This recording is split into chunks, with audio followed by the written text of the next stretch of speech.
Hey guys, so Yuri here. So, today in this video, we're going to be properly starting the series of tutorial videos for Sonic Forces New Game Plus story stages. Although I'm just gonna keep calling it just New Game Plus from here on out. Anyway, we're gonna get this started, going stage from stage, with Lost Valley, the first level of the game. So, let's get this started. So starting right off, you want to do a slide right into the level. It just helps you get to your top speed a little faster. The next thing you want to do is right here is just a minor time save. So watch as I go down this hill normally, just by running like this. Notice how long it took me to get to that little speed boot or dash pad, or these things, dash panels. Now, the trick here is when you start going into the level after sliding, you get your max speed, you touch the speed pads, and then when you get to this point, you do a jump, and then you hold your ball form until you get to those dash panels at the end there. So I didn't make it right there, I was too late, so let's try that again. Boom, that was perfect, just like that. And it just helps you get to those dash panels a little faster, and it just shaves off those extra, what is it, like 30 milliseconds or something. It's still a worthy time save to note, because that's one of the first strats that you do at the beginning of the run, so you might as well do it. No harm, no foul. Boom, just like that.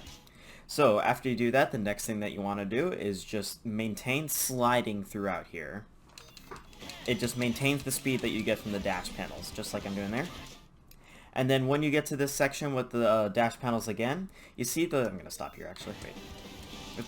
Okay, I was too slow. So the dash panel on the very right, you want to touch that one specifically. I'm going to tell you why in a sec here. Alright, so you see that there's 3 here, one on the left, one in the middle, and one on the right. You want to touch the one on the right. For whatever reason, if you touch these 2 on the left, after you land on the opposite side of the level over there, you lose all your momentum and you have to get up to a running start again. Compared to if you touch the right one, you keep all your momentum. It's very weird, but I can show you right here. So let's intentionally touch the one on the left.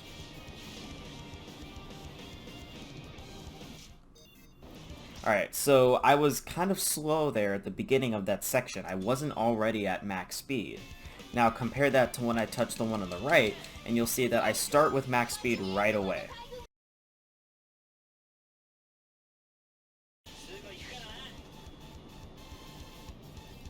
Right there, I was already at max speed, and I just made a wonderful transition into boosting after I hit the Wisp Capsule. And that's how that part is done. So, after you get the Wisp Capsule, this next few parts are pretty straightforward. You just boost. And then here's where you start taking the alternate pathways. So the best pathway to take here is the top path. I'm probably going to be saying that a lot. But you just boost through this section. And then when you boost up this little slant here, you want to go into the air, and then without holding any directions, you just boost forward. Boost forward, just like that. Well, okay. I wasn't high enough because I paused the game, but boost forward. And then you land on here, and then what you want to do is go up here, and there's 2 ways you can approach this right here. You can either touch the orange ring, or you can do a jump off of this little slant right here. So I'll do the slant jump. Or you can touch the orange ring. Either works. The slant jump is faster, but if you want to do the orange ring and you're not comfortable doing the jump just yet, then that is totally fine. So the next thing that you want to do here is basically do a bunch of hops across this top section of the level. It's like doing the extended boost jumps, except you intentionally don't do the extended part. So that means you do hold a direction when you do the jumps. So like, you know how you get the extended height by doing a double jump, not holding a direction, and then doing a boost, like that? Well, in this case, it's one of the few times where you intentionally want to actually hold a direction. So just to recap that section one more time, you do a boost up here, wait until you're high enough into the air, and then boost straight forward. Then you can touch the orange ring or do the extended jump, whatever works. So I'll touch the orange ring there, and then pretend I kept boosting, and then you do those extended jumps in the middle of these top sections. I'll just keep doing the jump across. Like there, remember, it's the extended boost jump, but you are actually holding a direction so you don't get the extra height. The reason you don't get the extra height is because if you do that, there's a very good chance that you will land on these spikes and end up hurting yourself. Which, you know, that's pretty slow. Just to show you guys what would happen if I did do the extended jump without holding any directions, this is what would happen. Something like that. Basically, you take damage and you land on the spikes. That is a no-go, which is why you really want to practice that section and make sure you don't accidentally do the extended jump. Either way, you'll end up in this little dash panel section, so you just want to boost here. And let go of the boost button. And this is very important. You let go of the boost button after that sand fall. Wait until you touch the checkpoint and then boost again. If you keep holding it, or if you touch the boost button again right after landing off of the sand fall, there's a good chance that you will get stuck in a glitchy boost where you're actually slower than your normal speed. You get to the checkpoint, you just keep boosting. And then after you exit the scripted loop here, you want to start boosting again and take the right path.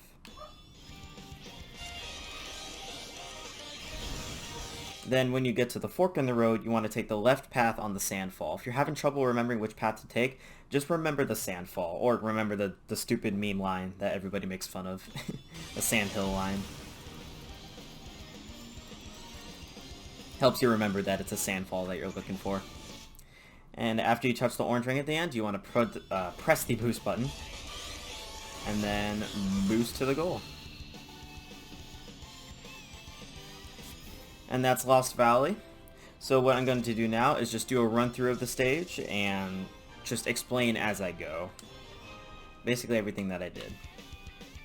So, slide at the beginning, jump to the dash panel, slide, slide, slide, and slide into the right dash panel up here to maintain my momentum when I land in the next section.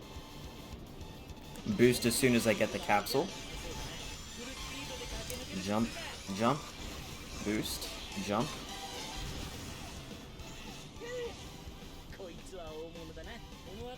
So keep boosting here. Get onto the top section. I like to do the jump there, so instead of taking the orange ring. Do the extended jumps without getting the extra height. Keep boosting after the dash panel there. Let go of the boost button. Boost again after hitting the touch point, or checkpoint. And then boost to the right path. Then I take the sandfall path. This part is scripted.